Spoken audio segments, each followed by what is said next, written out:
하둘셋 하둘셋. 안녕하십니까. 사마에럴입니다. 김성동 교수님과 제5판 형법청론 제2회독 509페이지의 제2절 결과적 가중범의 범죄 구성요소 보겠습니다. 사마에럴TV 질책, 구독, 추천을 부탁드리고 유튜브 구독을 권합니다. 로마자 1번의 기본범죄.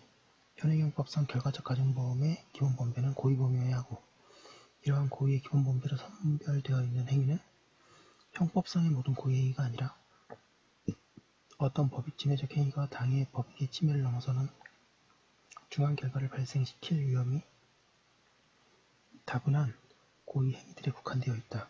이러한 기본범죄의 특수성 때문에 결과적 가중범의 기본범죄의 행위에는 중한 결과가 발생할 전형적인 위험이 내포되어 있다고 말한다. 고의의 기본범죄가 미수에 그쳤더라도 중한 결과가 발생한 이상 결과적 가중범의 기수범이 성립하였는지 문제된다.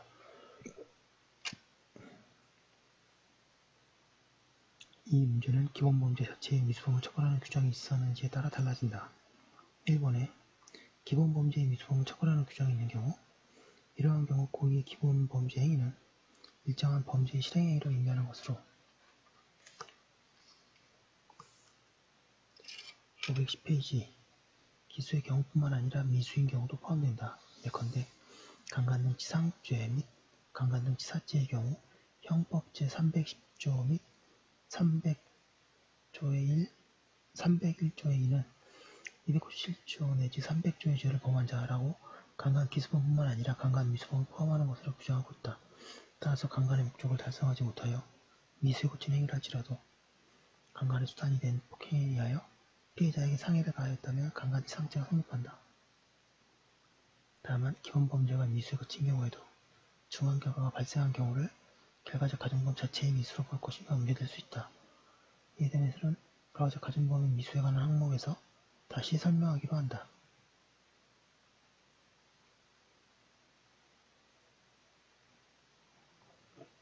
이번에 기수범죄의 미수범을 처벌하는 규정이 없는 경우,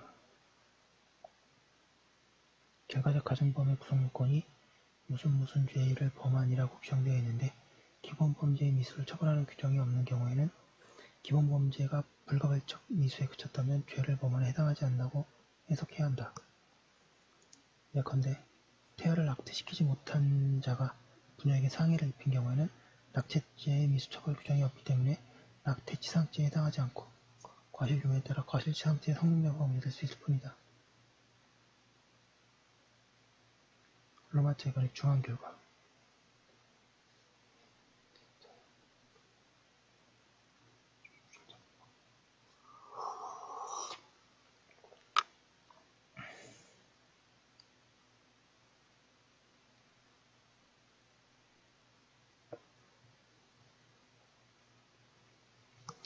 로마자 2번의 중한 결과. 결과적 가중범의 중한 결과는 행위자가 기본범죄와 관련하여 가졌던 고의에 의해 포착되는 결과보다 중한 결과여야 한다. 이러한 중한 결과는 연소죄를 제외하고는 모두가 사람의 생명이나 신체에 대한 침해와 관련된 결과, 상해 사망으로 예정되어 있다. 로마자 3번에 기본범죄와 중한 결과 간의 형법상의 인과관계. 1번에 형법상의 인과관계의 인정 필요성. 결과적 가중범의 경우 인과관계가 필요한지, 필요하다면 중한 결과 발생에 대한 예견 가능성과의 관계가 어떠한지가 문제된다. 이와 관련하여 동그라미 1번에 중한 결과 발생에 대한 예견 가능성만 인정되면 족하고 별도로 형법상의 인과관계까지 인정될 필요가 511페이지에 없다는 견해도 있고, 동그라미 2번에 형법 제15조 2항의 중한 결과 발생에 대한 예견 가능성은 형법상의 인과관계 내지 객관적 기속에서의 객관적 예견 가능성과 중첩되는 요건으로 보는 견해도 있다. 그러나 뒤에서 살펴보겠지만 형법 제15조 제2항의 예견 가능성은 원칙적으로 행위자의 과실을 의미하기 때문에 인과관계의 문제와는 서로 구별되어야 할 별개의 문제이다. 따라서 결과적 가중범의 경우에도 중한 결과에 대한 예견 가능성의 인정과 별도로 고의의 기본범죄와 중한 결과 발생 사이에 형법상의 인과관계도 인정되어야 한다. 불인정 결과적 가중범의 경우, 특히 중한 결과에 대한 고의가 있는 경우에는 고의범에서 설명한 인과관계에 일반 이론이 그대로 적용된다. 따라서 기본범죄와 중앙결과 사이의 특수한 형법상의 인과관계 문제는 중앙결과에 대해 과실이 있는 경우에 주로 문제된다.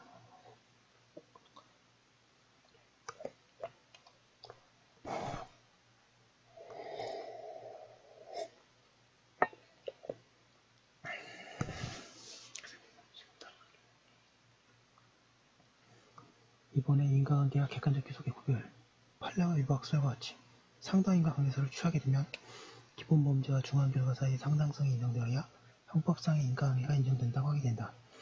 반면에 인과관계 개념을 자연과학적 의미로 해석하여 사용해야 한다는 객관적 귀속이론의 입장에서는 사실적 경험적 차원의 인과관계 여부는 합법칙적 조건설에 따라 먼저 확정하고 이러한 인과관계가 인정되는 경우에 다시 중앙결과를 기본범죄 행위의 탓으로 평가할 수 있는가 하면 규범적 평가의 문제로서 객관적 귀속 판단을 하게 된다. 결과적 가정범위의 경우에 특히 문제되는 객관적 귀속 척도는 다음과 같다. 양가로 1번의 객관적 예견 가능성. 기본범죄로 인한 중앙 결과가 발생할 수 있다는 점이 일반인의 경험 범위 내에 속하면 객관적 예견 가능성이 긍정된다.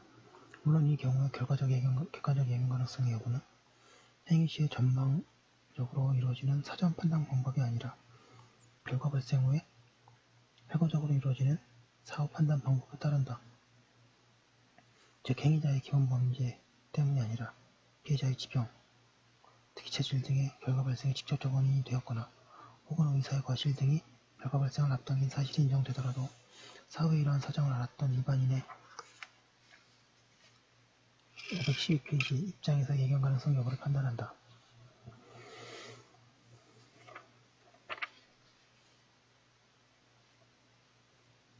이와 같은 사후 판단 방법에 따르면 결과적 가정범위 형법상의 인과관계를 매우 폭넓게 인정하게 된다. 따라서 대법원이 인과관계 인정을 너무 넓게 한다거나 일관성이 없다고 비판하는 것도 이와 같은 사후 판단의 의미를 충분히 염두에 두지 않은 비판인 것으로 보인다. 객관적 예견 가능성을 인정한 판례사안 보겠습니다. 대법원은 동그라미 1번에 폭행이 피해자의 평소 고혈압 증세를 악화시켜 동그라미 2번 피해자의 평소의 심장질환의 폭행 지병에 영향을 주어 동그라미 3번 폭행과 의사의 수술이었는 과실의 공동원인이 되어 피해자의 사망에 이른 경우 또는 동그라미 4번에 기본범죄의 위험이 진행 중인 과정에서 폭행을 피하여 피해자가 숨으려다가 실족하여 창문 밖으로 떨어진 경우 동그라미 5번 호텔 객실에서 자신을 강간하려던 자가 대실 시간 연장을 위해 전하는 사이에 자신이 있는 곳에 고충이고 밖에 베란다도 없다는 사실 등을 순간적으로 의식하지 못한 채 미리 밖을 내다보지 않고 창문을 통해 탈출하다가 지상으로 추락한 경우 동그라미 6번 사태질을 피하고자 뒷걸음질 치다가 뒤로 넘어져 머리에 부딪혀 두개골절로 사망한 경우 등 피해자의 경솔한 행위가 직접 원인이 되어 피해자가 사망한 경우에도 상당 인과관계를 인정한다. 단 위에서 사건 제6에서는 사망에 대한 행위자의 예견 가능성을 부정하여 결과적으로 폭행치사죄의 성립이 부정되었다.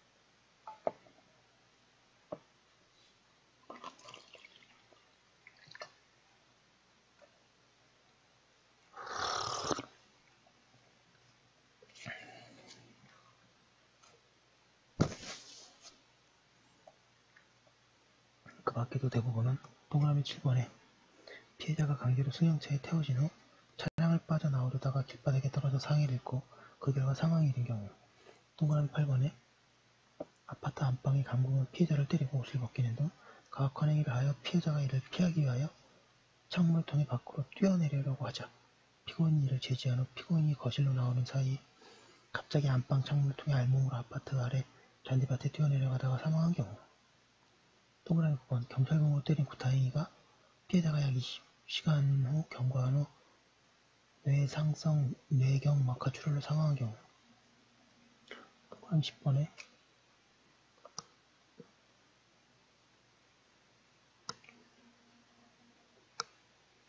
피고인의 강탈로 인하여 임신 7개월의 피해자가 자상에 넘어져서 사해로에 낙태하고 그 낙태로 유발된 심근경색증으로 죽음에 이르게 된 경우 동그라미 11번에 피해자의 신체에 외상이 생길 정도로 심하게 폭행을 가함으로써 평소에 심장질환을 앓고 있던 피해자의 심장에 더욱 부담을 주어 나쁜 영향을 초래하여 피해자가 심근경색으로 사망한 경우. 동그라미 12번에 피해자가 피고인의 계속되는 폭력행위를 피하기 위해 도로를 건너다가 그 도로를 주행하던 차량에 치여 사망한 경우 등에 대해서 상당인과 관계를 인정하였다. 지금 상당인과 관계를 보는 이유가 인과관계를 파악하기 위한 거죠. 인과관계를 왜 파악합니까? 결과적 가중범위 범죄 성립 요건을 보려고 파악합니다. 그럼 객관적 예견 가능성을 부정한 판례 사항 보겠습니다. 이에 반해서 대법원은 동그라미 1번에 강간을 당한 피해자가 집에 돌아와 강간을 당함으로 인하여 생긴 수치심과 장래에 대한 절망감으로 인하여 음독 자살한 경우. 동그라미 1번에 여과안에 513페이지 투숙하여 별다른 저항이나 마찰 없이 성행위를 한 후 피고인이 잠시 방 바깥으로 나간 사이에 피해자가 방문을 안에서 잠그고 권의 전화를 통하여 여관 종업원에게 구조 요청까지 한 후 피해자가 피고인의 방문 흔드는 소리에 겁을 먹고 강간을 모면하기 위해 3층에서 창문을 넘어 탈출하다가 상해를 입은 경우 평소 허약하고 두개골이 비정상. 참고로 두개골은 안 보입니다. 이제요. 네. 저기 얇으면 뇌수종을 앓고 있던 피해자가 피고인에 인해 뺨을 얻어맞고 급격한 뇌압 상승으로 인해 넘어지면서 지주막하 출혈상 등을 입고 사망한 경우 등에 대해서는 객관적 예견 가능성을 인정할 수 없음을 이유로 상당인과 관계를 부정하였다고 합니다. 인정한 경우, 부정한 경우 나눠서 정리하시고요. 양가로 이번에 직접성의 원칙.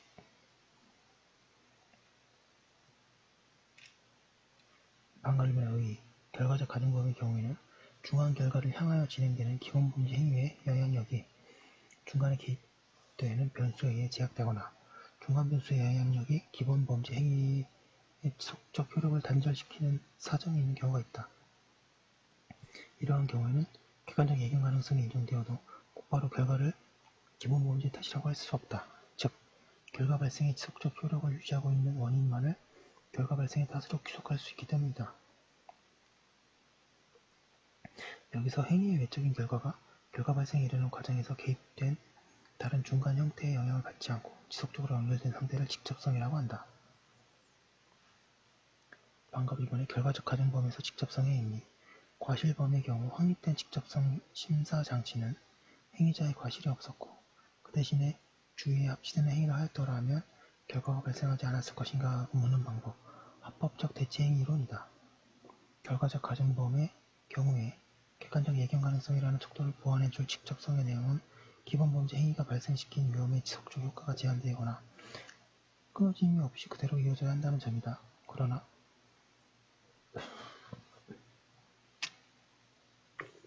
결과적 가중범의 경우에는 과실범의 경우와는 달리 직접성이라는 요건 그 자체가 요구되는 것인지에 관해서는 견해가 일치하지 않는다.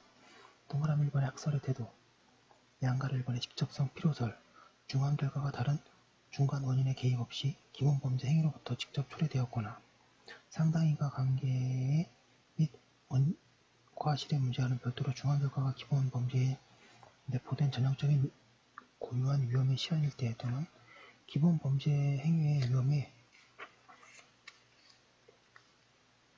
514페이지 현재성이 있는 경우에 직접성이 인정된다고 하는 견해이다. 양가로마저 이번에 직접성 불효설 결과적 가중범의 성립을 제한하기 위해 법률적 근거가 형법 제15조 제2항 중한 결과에 대한 예견 가능성이 없으면 중한죄로 벌하지 아니한다에 마련되어 있는 이상 그에 의거하여 결과적 가중범의 성립을 제한하는 것이 타당하고 직접성의 요건을 해석상 도출해낼 수 없다는 견해이다. 직접성의 일상적 경험을 판단 기준으로 하는 상당인과 관계설의 상당성을 부채하는 것에 지나지 않는다고 하는 견해도 마찬가지이다. 동그라미 2번에 판례의 태도. 대법원은 결과적 가중범의 경우 중한 결과가 기본범죄로부터 이야기될 수 있음을 통상적으로 예견할 수 없는 경우에 한하여 기본범죄에 전형적으로 내포되어 있는 위험이 실현된 것이 아니라고 하여 상당성을 부정하고 그 외의 경우에는 최초 행위와 중한 결과 간의 상당성이 매우 폭넓게 인정되고 있다. 그렇다고 해서 대법원이 직접성 요건을 구비하고 있지 않다고 단언할 수는 없다. 왜냐하면 대법원은 피해자가 안면 및 흉부의 구타를 당한 후 사망한 사건과 관련하여 안면 및 흉부에 대한 구타는 생리적 작용에 중대한 영향을 줄 뿐 아니라 신경에 강렬한 자극을 줌으로써 정신의 흥분과 이에 따르는 혈압의 항진을 초래하여 뇌 일혈을 야기하게 할 수 있다고 하면서 기본 범죄 행위의 질적 요건을 상향 조정하고 있는 것은 기본 범죄 행위 그 자체가 중한 결과의 위험을 내포하고 있는 행위여야 중한 결과와 기본 범죄 사이의 형법상의 인과관계를 인정하고 있음을 시사하고 있기 때문이다. 대법원이 판시 내용에서 기본 범죄를 통해 공격이 가해진 신체 부위가 신체 기능에 중대한 지장을 초래할 수 있거나 치명적인 결과를 가져오기 때문이라는 점을 강조하고 있는 것도 같은 맥락으로 이해할 수 있다. 동그라미 3번의 결론. 결과적 가중범위라는 형벌법규의 특별한 규범의 보호 목적은 중한 결과가 발생할 전형적인 위험을 내포하고 있는 기본 범죄 행위 자체를 금지함으로써 중한 결과 발생을 방지하기 위함에 있다. 입법자는 이러한 규범의 보호 목적을 달성하기 위해 중형주의를 취하고 있을 뿐만 아니라 기본 범죄로서 중한 결과 발생의 위험을 내포한 범죄 종류 예컨대 폭행, 상해 등만을 추출하고 있다. 직접성의 원칙은 이와 같이 가중처벌하고 있는 결과적 가중범의 성립 범위를 제한할 수 있는 해석론상의 제한장치에 515페이지 역할을 할 수 있다. 이에 따르면 중한 결과가 기본 범죄에 내포된 전형적 위험이 직접적으로 실현된 것이라고 하기 위해서는 기본 범죄 행위에 고유하게 부착되어 있는 위험, 이 중한 결과로 실현될 경우로 제한하여야 한다. 중한 결과가 기본 범죄 행위에 고유한 위험이 아닌 경우에는 규범의 보호 목적 범위 밖의 결과이므로 기본 범죄 행위의 탓으로 돌릴 수 없기 때문이다. 언제 중한 결과 발생을 야기할 고유의 위험이 실현된 것인지는 개별 결과적 가중범의 구성 요건의 해석 문제이지만 대략적으로 중한 결과가 기본 범죄를 실행하는 행위로부터 직접 발생한 경우나 기본 범죄의 결과에 대한 가중 결과가 발생한 경우가 해당한다고 말할 수 있다. 이에 따르면 예컨대 강도 치사죄의 경우 피해자가 사망이라는 중한 결과는 강도 범행의 고유한 부분 행위에서 직접 기인하여야 한다. 따라서 재물을 강탈하는 중에 사용한 폭행으로 피해자가 사망한 경우에는 폭행에 내지된 고유한 위험이 실현된 것이라고 할 수 있지만 반대로 사망의 결과가 탈취한 재물을 운반하는 도중에 발생한 경우는 폭행의 고유한 위험이 실현된 것이라고 할 수 없어 직접성이 부정되어야 한다. 그래서 직접성 관련된 얘기가 또 계속 나옵니다. 직접성을 부정해야 할 사례 유형. 다음과 같은 경우 기본 범죄와 중한 결과 사이에 직접적 관련성이 부정될 수 있다. 동그라미 1번에 피해자가 처해 있는 상황을 이용한 제3자의 고의 행위가 중한 결과를 발생케 한 경우 상해의 피해자에 대해 제3자가 다시 가혹행위를 함으로써 사망한 경우 동그라미 2번에 제3자의 중대한 과실이 피해자의 진행 과정과 개입한 경우 의사의 중대한 과실로 부상자가 사망한 경우 동그라미 3번에 피해자가 도주 시 특히 경솔하게 행위하였거나 자신의 생명을 위태롭게 할 불가피한 계기가 없다고 할 수 있는 경우 강도의 피해자가 그 강취를 모면하기 위해 급히 서둘러 도망치다가 추격을 완전히 따돌린 상태에서 실족사한 경우 등이 있다. 하지만 다음과 같은 요건 하에서는 피해자가 행위자의 기본 범죄 행위를 피하는 과정에서 제3자의 개입 행위에 의해 중한 결과가 발생한 경우에도 최초 행위의 지속력이 차단된 것이 아니기 때문에 직접성을 인정할 수 있다. 동그라미 1번에 기본 범죄가 체포 감금이나 강간, 강제추행 혹은 폭행, 상해 등과 같은 행위의 일부 실현으로도 가중 결과에 대한 원인이 될 수 있는 경우 동그라미 2번에 중한 결과로 연결된 제3자의 개입이 기본 범죄가 발생시킨 위험이 현존하는 상태에서 이루어졌고 피해자가 이러한 위험을 피하기 위한 과정에서 중한 결과가 발생한 경우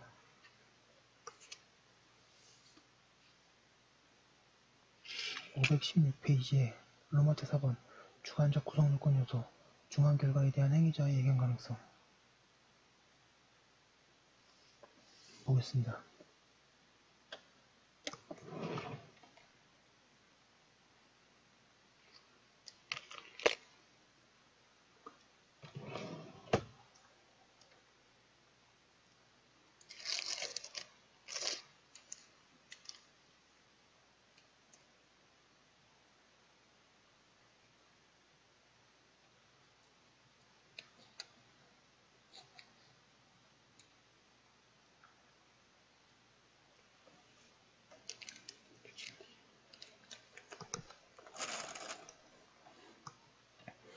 (516페이지) 로마자 4번에 주관적 구성요건 요소로서 중한 결과에 대한 행위자의 예견 가능성 보겠습니다. 1번에 행위자의 예견 가능성.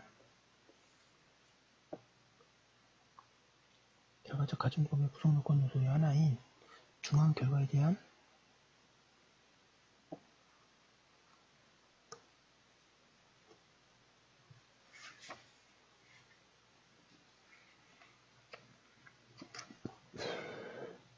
예견 가능성은 중한 결과에 대한 과실을 의미하는 것으로 이해하는 것이 일반적이다.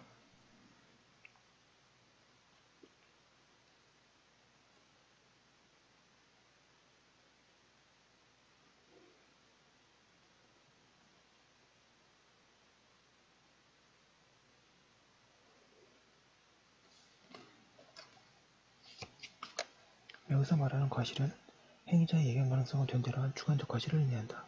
따라서 형법 제15조 2항이 중한 결과의 발생을 예견할 수 없었을 때라는 말의 의미는 중한 결과에 대한 행위자가 예견할 수 없었을 때라고 새겨 행위자가 예견 불가능한 경우에는 결과적 가중범이 성립하지 않는 것이므로 주관적 예견 가능성만 결과적 가중범의 주관적 구성 요건 요소라고 이해해야 할 것이다.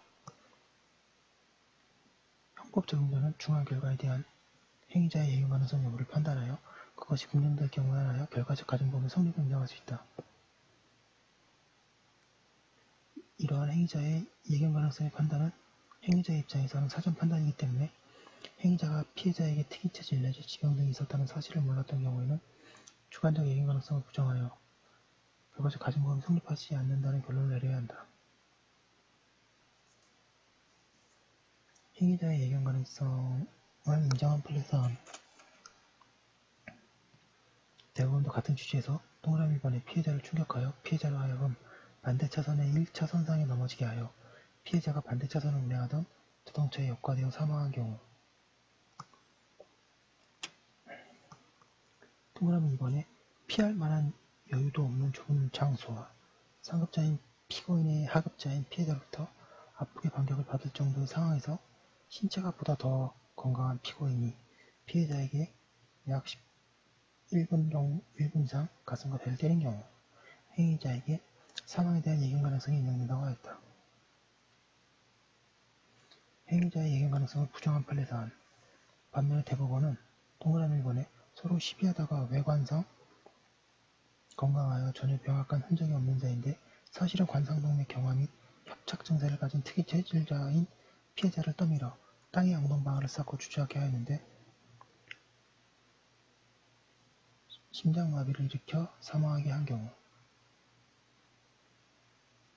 동그라미 2번에 고혈압 환자인 피해자가 피고인의 욕설과 어깨 축지를 잡고 조금 걸어가다가 놓아준 폭행으로 517페이지 충격을 받은 나머지 뇌 실질 혈정의 상해를 입은 경우.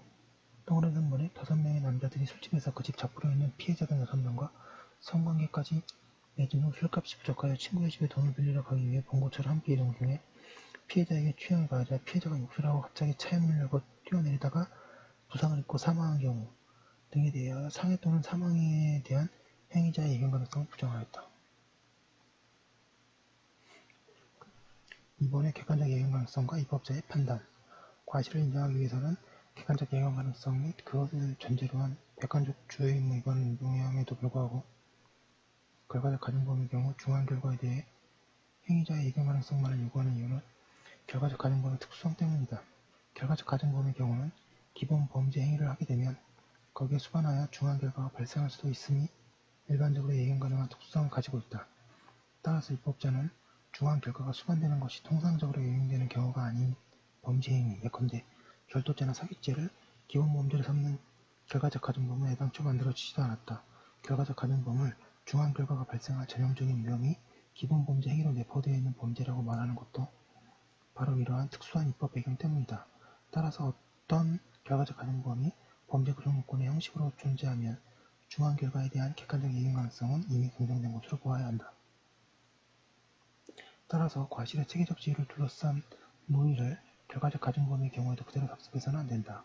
즉, 결과적 가중범의 경우에도 구성요건 해당성 심사에서 객관적 예견 가능성 여부를 검토하고 책임심사에서는 주관적 예견 가능성 여부를 검토해야 한다는 태도는 결과적 가중범 특성을 고려하지 않은 태도라고 할 수 있기 때문이다.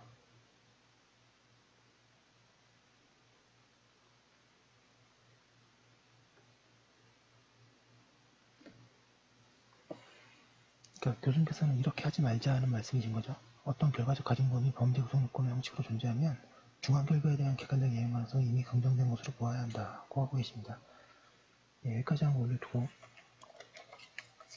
또 다음 거 이어서 하도록 하겠습니다. 잠시만요.